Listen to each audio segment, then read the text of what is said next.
Assalamualaikum warahmatullahi wabarakatuh. Selamat pagi anak-anak, tetap belajar di rumah. Pada kesempatan kali ini Pak David akan menjelaskan materi tentang nilai-nilai yang terkandung di dalam sebuah hikayat. Itu ya, nilai-nilai yang terkandung sebuah hikayat. Hikayat itu adalah sebuah cerita prosa lama yang menceritakan kehidupan raja-raja dulu. Itu ya. Lain kali nanti saya jelaskan mengenai hikayat.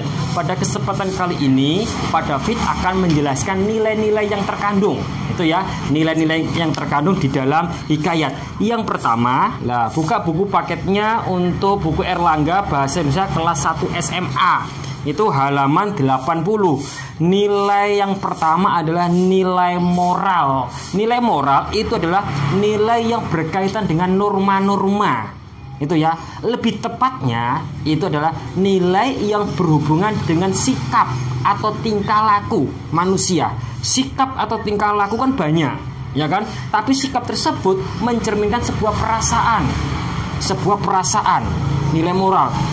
Contohnya, tolong menolong terhadap sesama tanpa pamrih. Tolong menolong sesama tanpa pamrih. Nah, tolong menolong itu kan tergolong nilai sosial, ya kan? Tapi ada tanpa pamrihnya, berarti sikapnya itu mencerminkan dari hatinya, perasaannya. Itu bukan tergolong nilai sosial, tetapi nilai moral. Itu yang sulit dibedakan sama anak-anak. Sering dikeluarkan dalam ujian nilai moral. Harus bisa dibedakan mana nilai moral dan mana nilai sosial, ya kan? Kemudian yang kedua ada nilai sosial. Nilai yang berkaitan dengan hubungan sosial, hubungan manusia yang satu dengan manusia yang lain. Itu namanya nilai sosial. Contohnya, berperilaku jujur, adil, dan murah hati, baik dalam keadaan kaya maupun tidak berdaya. Itu ya, nilai sosial. Atau contoh lagi, menghadapi ujian hidup dengan sabar dan pantang menyerah. Itu juga nilai sosial. Seperti itu. Kemudian contoh yang lain, tolong menolong, kerja bakti, itu juga nilai sosial. Kemudian yang ketiga ada nilai budaya. Nilai budaya itu adalah nilai yang berhubungan dengan kebudayaan. Apa sih kebudayaan itu? Nilai yang berhubungan dengan kebiasaan masyarakat. Kebiasaan masyarakat itu namanya nilai budaya. Contohnya berusaha dan berdoa dalam menjalani kehidupan, budaya. Kemudian senantiasa berpasrah kepada Tuhan atas rezeki dan ujian yang diberikan.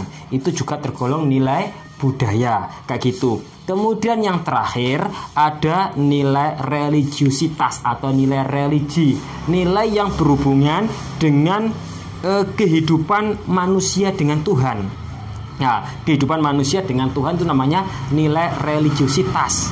Apa itu nilai religiusitas? Ya, nilai yang berhubungan dengan apa ya? Kepercayaan masyarakat.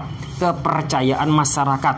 Contoh, setelah berjuang dan dalam kesusahan, si miskin diberi rezeki yang berlimpah oleh Tuhan sehingga dapat mendirikan kerajaan sendiri. Nah, seperti itu. Itu adalah contoh nilai religiusitas. Jadi kesimpulannya, di dalam mengerjakan soal yang sering dikeluarkan yaitu nilai moral. Karena banyak anak-anak yang terjebak di dalam nilai moral antara moral dengan sosial, yaitu si miskin dan istrinya selalu diburu dan diusir oleh penduduk secara beramai-ramai disertai penganiayaan. Oh, itu nilai apa? Nilai moral. Meskipun hubungan manusia dengan manusia yang lain, tapi di situ ada kalimat disertai penganiayaan, diusir, beramai-ramai, disertai penganiayaan. Itu kan berhubungan dengan moral, dengan perasaan, dengan hati. Makanya dinamakan dengan nilai moral, bukan nilai sosial. Kayak gitu ya. Nilai sosial tidak ada hubungannya dengan perasaan. Itu ya. Itu nilai-nilai yang terkandung di dalam sebuah hikayat. Gitu ya. Mungkin itu saja penjelasan saya mengenai nilai-nilai di dalam sebuah hikayat di dalam buku paket Erlangga. Mungkin cukup sekian penjelasan saya dan kami akhiri. Wabillahi taufiq wal hidayah wa ridwan wal inayah. Wassalamualaikum warahmatullahi wabarakatuh.